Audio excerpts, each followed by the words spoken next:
we're back again with Patrick Strudwick, the multi-award-winning journalist. Welcome back. Thank you. To go to the other side, the dark side. Now, doing what you do, you're a campaigning journalist. You say things you feel are important to say, and as a result, you get a certain amount of people stirred up, and some of them want to attack. And I know that you get a number of quite difficult situations to deal with, abusive comments on social networks and stuff. Would you say you have a thick skin?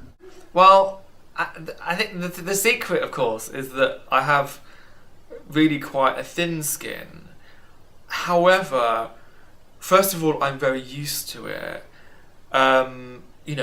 If you grow up gay, and obviously gay, you get abuse from childhood, i.e., name calling or whatever.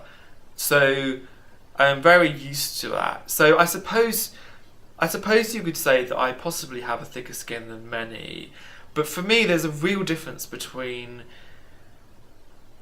negative comments from strangers and negative comments from people I know or trust or care about or respect. There's a big difference. I find it hard to take on board and hear really negative comments from people that I care about and know, which I might add are pretty few and far between. But I nothing that anyone that doesn't know me could say would ever really sink in as much as that, because they don't know you. So much of what people say to you, people that you know and don't know, it's about them. It's not about you. And that's a really important lesson that doesn't just relate to abuse you get, but in all kinds of human reactions, it's largely not about you, it's about them. I couldn't say that better myself. So coming back to the whole idea of empathy and compassion, which I think is intrinsically linked to having a life you love, what would you say would be your top tip for developing or bringing more empathy and compassion into your life and in the world?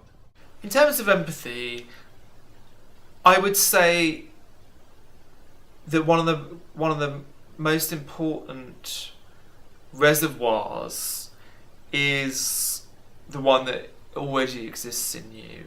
And the vast majority of people, unless you are one of the 1% who is sociopathic, will have empathy in there probably from childhood, from a time where someone looked out for you, looked after you, listened to you, cared for you.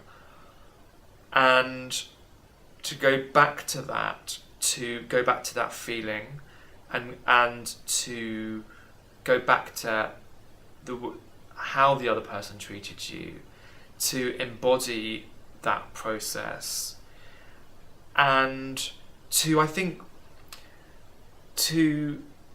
always look for similarities between you and other people, not to the differences, and look at if someone's done something that's really angered you, look at instances where you might have done something similar, and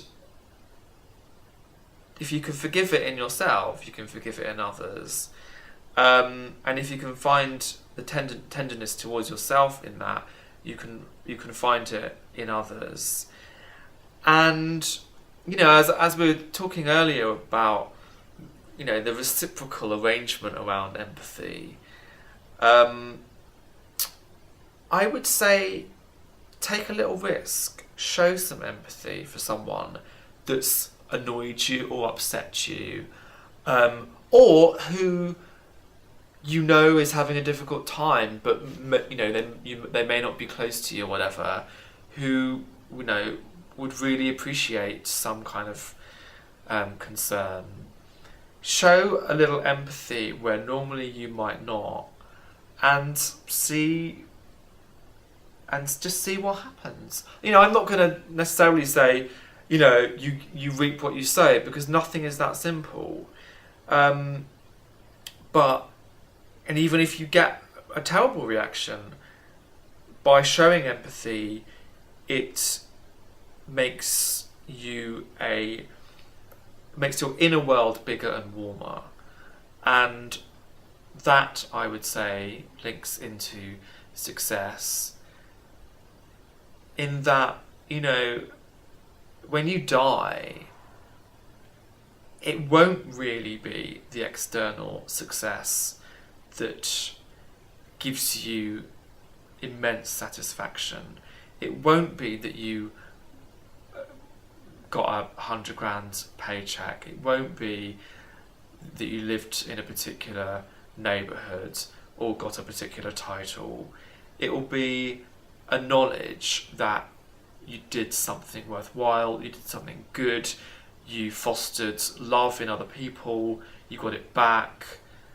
Those are the things that on your deathbed will allow you to slip away peacefully. And that's a really morbid way of looking at it, but that's one of the things that I do think about. At the end, what will I wish I'd done? How will I wish I'd done things differently? And showing compassion, rather than just looking out for yourself, in the end, looks out for yourself. That's interesting. The course I was on yesterday, I was mentioning, the lady running it, called Sharon, said there's two teachings of the Buddha she couldn't quite get her head around. One was the idea, if you're angry with someone, you should give them a gift, either a metaphorical gift of kindness or give them a physical gift. And she thought it was a bit odd, but she found every time she did it, it seemed to help. And the second one was the Buddha was asked, what do you do when someone's dying? And apparently he said, remind them all the great things they've done. And she thought that was strange, because that would, you know, kind of keep people wanting to be in this life rather than wherever they're going next. But she's used it lots of times. She said it really, really helps in that moment when people are near death, reminding them of what they've contributed, how they've made a difference, gives them some kind of sense of peace and completion. Yes, and I've had that exact experience. A good friend of mine died in her 20s when I was in my 20s also, and she died of cancer, and at the very end she was too ill to see anyone but family, and I wrote her a letter and said, you really helped me when you did this and you did that. You had a really positive influence on my life. Thank you. And, you know, she'd achieved a lot already. You know, she'd already started on a successful career in the NHS. She was a fantastic violinist.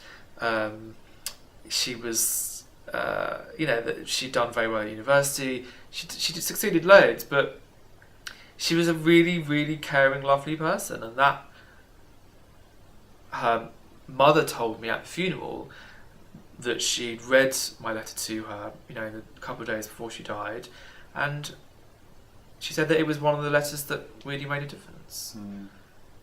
That's beautiful. Thanks for sharing that. I mean, I wasn't sure quite where our conversation was going to go today, but it's always fascinating talking to you, and for sharing your thoughts and insights. Thank you so much, Patrick. Thank you for having me. So that's Patrick Strudwick, the multi-award-winning journalist.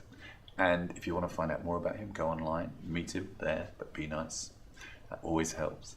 And I hope you take something away from this intriguing conversation we've had today, so you can go out and live more of an empathetic, compassionate life that you love. Until next time.